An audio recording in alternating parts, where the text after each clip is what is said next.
honest dude, and tonight I'm going to be talking about one of my favorite 40K books of all time. I wanted to go through Soul Hunter again. I've probably listened to it on Audible maybe 2 times already. One time I listened to it because of Adeptus Ridiculous. And well, I listened to their book club about it, and after that, I basically went and had to check it out for myself. The second time was actually when I was listening to it with a roommate. We would drive back and forth to work, and we just listened to it until we were finished with it. So I figured, hell, what the hell? I want to do chapter to chapters about books I've been through in 40K, and it'd be great to go through the Night Lords trilogy in general. I'll probably take breaks and do other videos in between, but that's neither here nor there. So it's by Dembski Bowden. He is one of the goated black library writers. I don't think that I've read very many of his books outside of his Horus Heresy stuff, but he's pretty phenomenal. If there was a tier list, he'd definitely be up there. Soul Hunter basically starts out with a Conrad Kurtz quote. Basically, it was their final meeting, and he's letting him know to go out into the galaxy and to wreak havoc. You'll be midnight clad, etc. Your claws will always be forever stained with the blood of the Imperium that are my father's failed empire. Probably one of Kurz's hardest quotes. If you like Kurz at all, he's full of, jokerisms, if you will. But I thought that this was a pretty phenomenal quote from him to start the book out with. It basically explains why they're doing what they're doing now, the war that they're fighting. The first part of the book is called God's Son. It refers to Talos as the God's Son as he beats his head against the wall because he's having seizures and the ridiculous headaches off of his visions he gets of the future. So that's basically our first look at him and stuff like that. He's got ridiculous body spasms. He has seizures, and he hilariously enough bangs his head against the wall of his cell or his room or whatever. And because he's got his helmet on and because his skull is reinforced from being in Astartes, he is doing way more damage to the wall than he could do against himself. So that's just, but it doesn't help. And the way that Bowden kind of writes about it almost reminds me of a cluster headache. If you ever had a cluster headache before, they call it the suicide headache. And you kind of get like this on one side of your head, behind one of your eyes. It feels like someone's trying to stab you with something very hot. So the way that he described Talos's headaches and the weakness afterwards reminds me exactly of having a cluster headache. It was not a great reminder. Bowden uses the word migraine to describe other things that are not headaches throughout the book as well too, if I recall correctly. And I think that you never know, he might be also a sufferer of this kind of thing too. So it makes you wonder if we have that in common, because it definitely hits home. This is also our intro to Septimus. It's basically our other main character. So Septimus is the first name that we get. It is not his real name. It is the name that Telos gave to him because he is his 7th slave.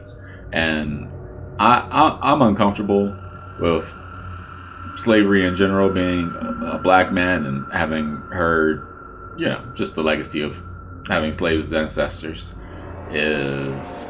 So, nobody's a fan of slave masters and slavers or anything like that. So Night Lords already up there on the evil scale. If we're gonna put an evil scale and go from one Kite Man, he may not even be evil. He's basically not even on the chart. But I'm just saying, take the least evil person you could think of, and then if we're gonna bring the evil scale all the way up to 10, who's the Erebus levels of evil? Then from having 7 slaves, he's already level 3, in my humble opinion. Septimus basically is just outside of the room, and he's just listening to him spaz out, and he's taking time because time doesn't work in the warp where they're traveling through or where they're kicking it out or whatever. Septimus is the 7th slave. He actually asked Talos why, like, what happened to the other slaves? Like, you've had, and Talos doesn't, he doesn't ask him about all of them, like, in a general sense like that. He asks him about the first. He gives a reason, says he died in battle, wasn't there to protect him. He doesn't even want to ask him if he would have protected him or not. The second one, he said everyone died of old age except for the second and the fifth. He's just sort of like, what the hell happened to them? And he's just sort of like, well, the fifth, he got killed by the Exalted One, which is the first mention of the Exalted One, and we'll get back to him a little bit later. He put one down from Chaos Corruption. One got killed by the Exalted in a fit of rage, and one died in a battle when he wasn't around. But the question of what really happened to the second, I think that was foreshadowing for later on, or maybe Bowden didn't know what he was going to do with it yet, but I feel like that was... we most definitely are going to see that later on, what happened to the second. They're saving that, so that's a cool little pill right there for us. We come to find out that they're on a strike cruiser called the Covenant of Blood, and that name is very interesting because I had no idea what a covenant was, so I had to look it up. And it's a term that basically just means an agreement. So in the strictest sense, we can kind of look at the ship as agreement of blood, or the agreement in blood, or something like that. But if you go even further, covenant of blood is talked about in theology, and like particularly Christianity, where people link it to the contract between God and Abraham, talking about him blessing his bloodline. And I think that actually might be some type of correlation between the name of the ship and perhaps the Emperor is God, perhaps the Kurz is Abraham, and then maybe Talos is Isaac or something. I have no idea, but I'm no theologist, and I'm definitely not religious, so by even talking about the Bible, I've gone way outside my zone of expertise in the first place. If someone has a better idea about that, then I'd love to hear it. I would love to know more theories on why exactly it's the Covenant of Blood, besides it just sounding like a badass fucking ship name. It's a dark ass ship, really dark. It's because the Stramans, the Night Lords, where they're from, it's the sunless world, so they're not used to having sunlight in the first place. So and if you're just on the ship, it's just dark. It's just no lights, like how a ship would have lights so that you could see in the void. It's just not like that. So a lot of people are just walking around with their eyes closed and stuff like that. Septimus already said that he's afraid of the dark, and I feel like he's a very different character than what I remember of my other read through of the book, because I felt like maybe it's just because it's the later on books, but he seemed a lot more courageous in those books and used to being there. So like maybe it's just he's new now, and then later on, by the time the second book comes out, he's earned esteem. He's kind of freaked out.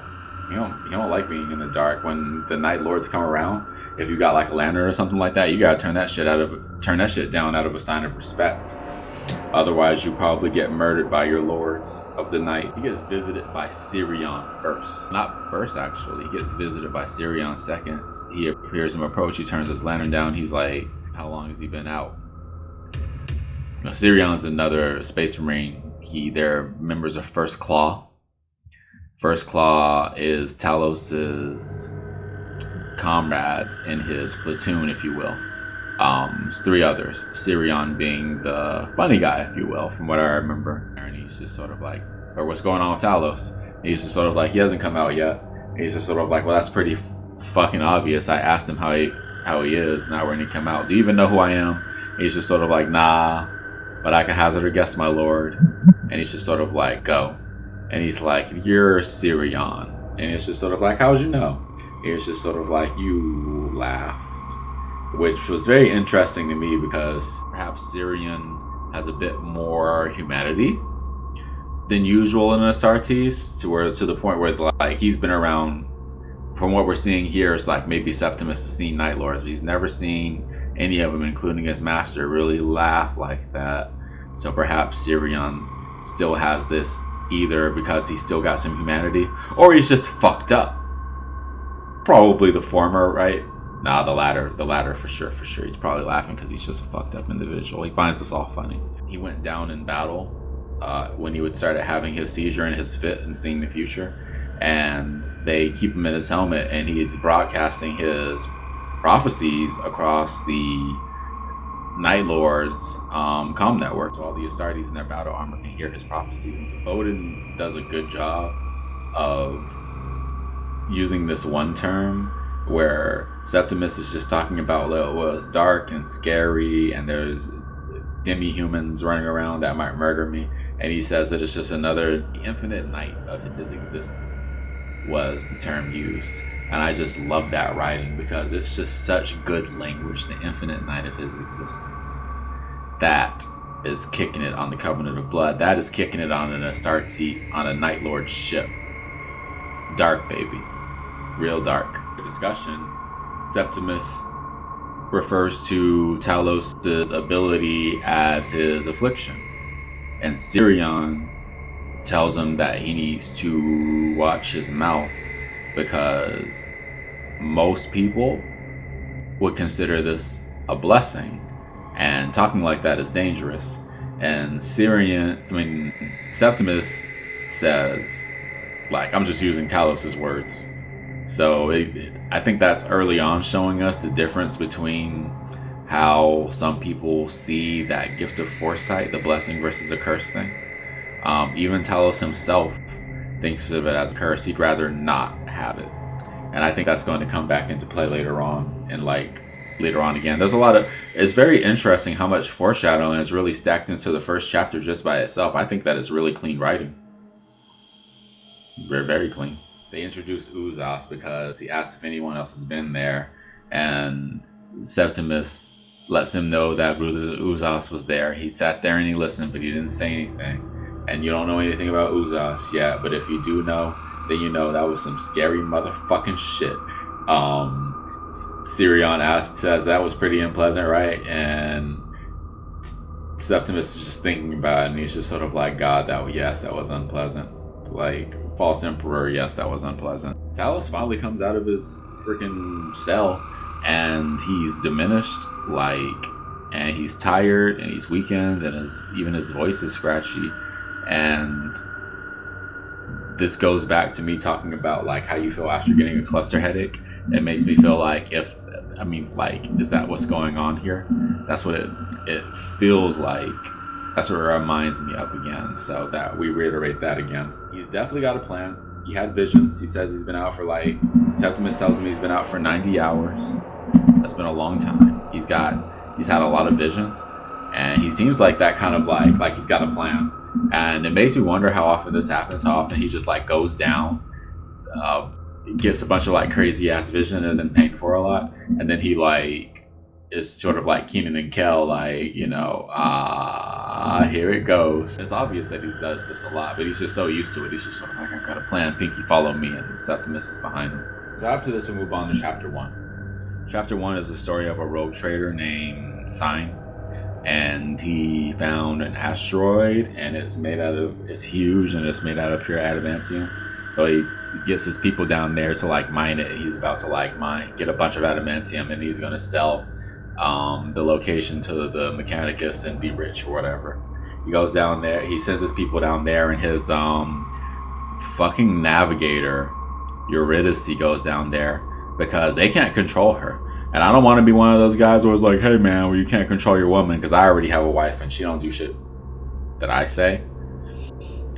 I'm gonna be in the doghouse for forever. Jokes aside,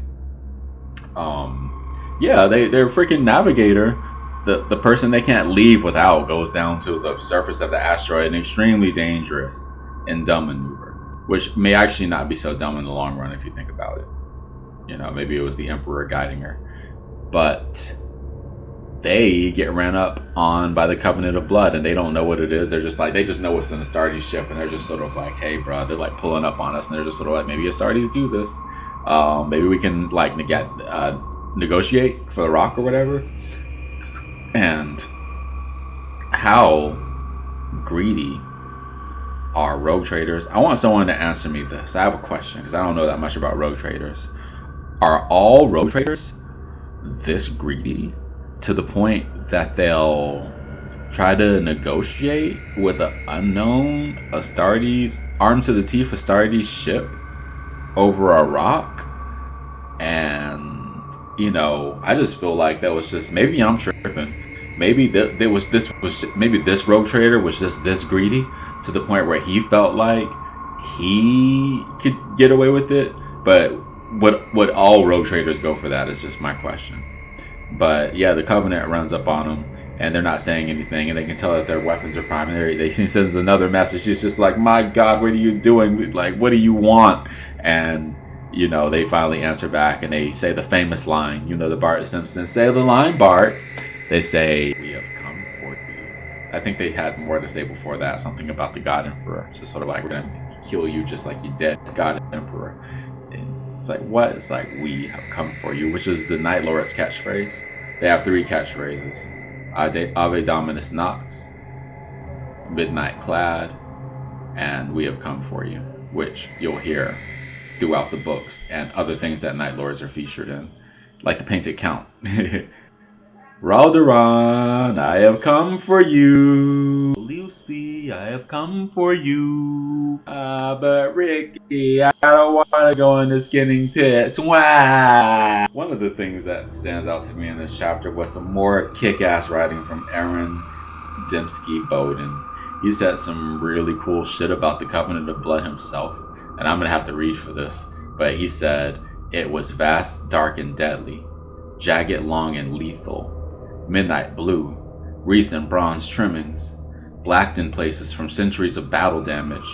She was a barbed spear of violent intent, the fury of the Astaris in spaceborne form." Ooh, the Covenant of Blood. Even the dude that they were about to murder said that it was gorgeous. Like, oh man, that sounds badass. That was poetic. From here we kind of get like the Eurydice intro and stuff like that. And the Covenant's first fight, if you want to call it that shit. So the Covenant of Blood attacked them, and it just lashed out, and their shields lasted like all of 3 seconds, and then it started like ripping them up. So they fired back, and it didn't do nothing to the Covenant of Blood's hull at all. Like their shield was just sort of like, "Ha ha, we're not even sweating," and they blew them up. And that migraine-inducing light is how he described it or whatever, as he took the final shot. It reminded the captain of like when he saw an animal rip out like an antelope's neck or some shit like that. And he wondered if it was because the planet was chaos tainted. He didn't say that because an Inquisitor would have showed up, but you kind of get the implications. Eurydice is watching that from the asteroid. And she's just sort of like, "Ha ha ha ha, well, I'm fucked." If you haven't got by now, Eurydice is the navigator. She is the person who helps them get through the warp. So without her, they could have never left in the first place. She was on the asteroid. So her being in the situation that she's in is kind of her fault. Like, that was really kind of dumb to like just be leaving the ship and stuff like that just because you want to kick it. But had she been on the Maiden of the Stars, she would have gotten her ass blown up too. Perhaps Talos would have known and would have went for a boarding action on that instead, because they could have boarded it very easily. But he probably just knew because he could see the future. We get Eurydice's background story, and she comes from kind of like a low class not a house, but a low class nobility and shit like that.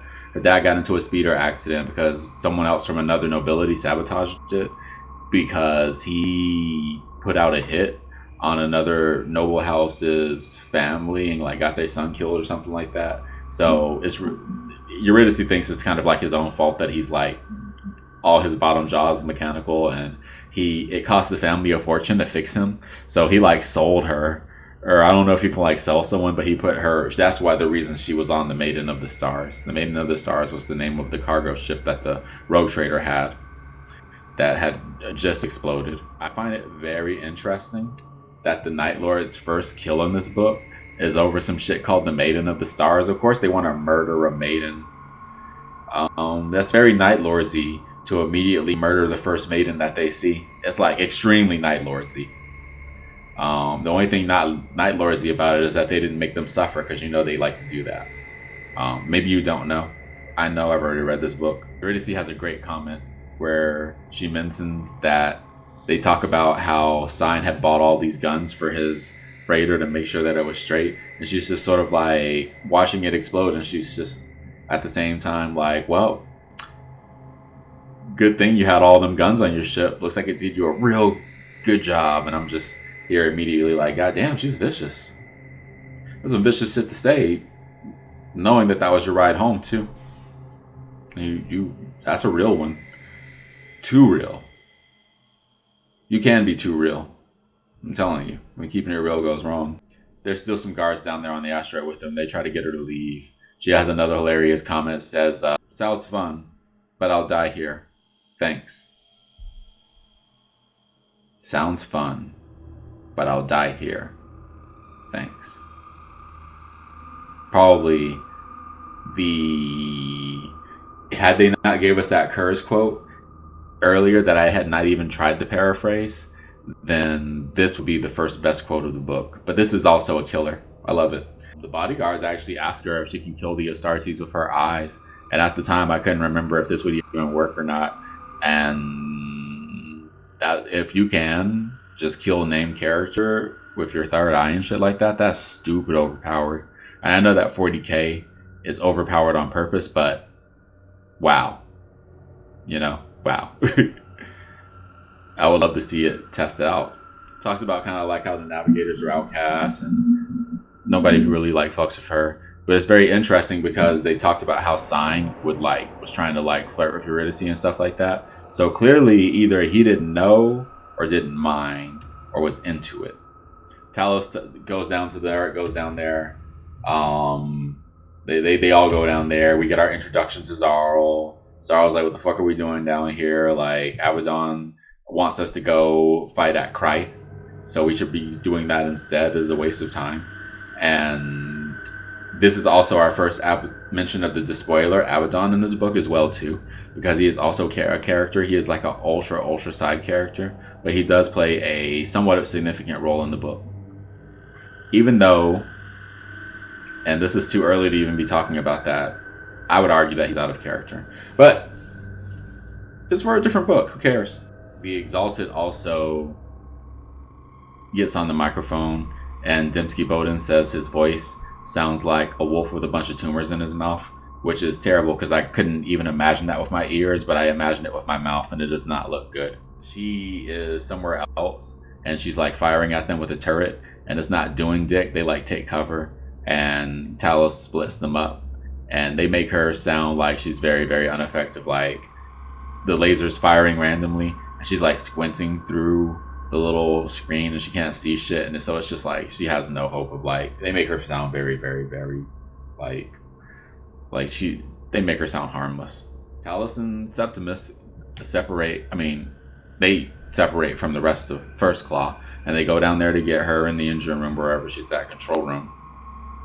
And she actually attacks them. They're looking for her, and she sees them first, and she's hiding.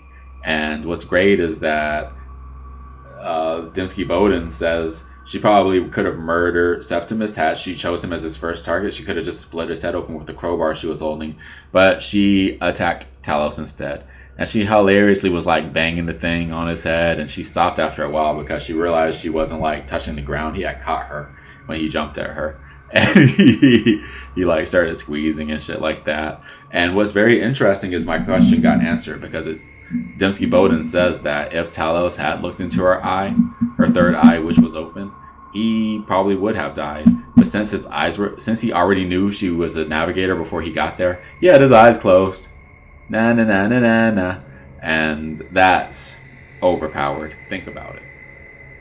Talos had a seizure vision and was able to land on an asteroid that was a piece of a destroyed planet that was their homeworld, which got blown up on probably another part of the galaxy, drifted over here. He landed on it 10,000 years later to find a navigator he knew would be there.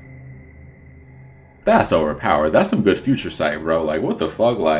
This motherfucker... That's some win the lottery. Oh my god. Oh my goodness. That Talos. That's the first chapter, and that's a crazy ass fucking feat, dude. Wow. Yeah, son. the chapter ends with them taking their spoils back to the ship and stuff like that. And the Night Lords are talking about how they can't believe that they're on a piece of Nostromo, like welcome home type stuff. And Talos is thinking about when Nostromo first got destroyed because he was there. And he talks about seeing it burn, seeing it like the surface like crust off, and like seeing the planet like shatter and all this crazy shit. And he doesn't really feel anything. And I think that Kurz is crazy even amongst the Trader Primarchs. Because the other Trader Primarchs, I mean, Perturabo sold his whole world into slavery and turned it into an industry planet or some crazy shit. But like, Kurz, I think, is the only trader that straight up blew up his own home world. Like, I don't need the line to blow up my home world. I got this. Kurz and his legacy. And all this is just in chapter 1. So we're in for a wild ride, ladies and gentlemen. I'm super duper excited for this novel. And I think, and this is a banger, and this is Ave Dominus Nox. So I'd love for you to subscribe. I've got another channel for my podcast, and we talk about stuff over there. So, show us some love. Ave Dominus Nox.